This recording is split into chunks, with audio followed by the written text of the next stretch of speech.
রাগের মাথায় আপনি সন্তানকে বললেন তুই মর, ফেরেশতারা বলল আমিন। তোর ভবিষ্যৎ অন্ধকার, ফেরেশতারা বলল আমিন।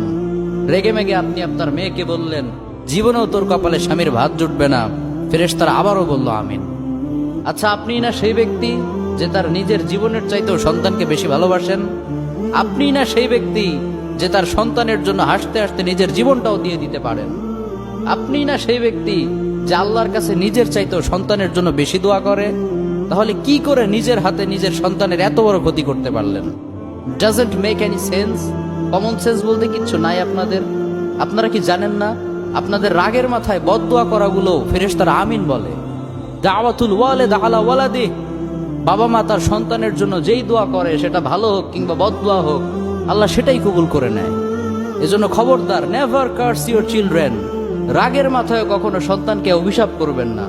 খুব বেশি রাগ উঠে গেলে তার জন্য উল্টা ভালো দোয়া করেন।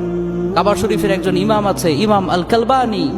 তার মায়ের যখন প্রচন্ড পরিমাণে রাগ উঠে যেত, সে তার ছোট্ট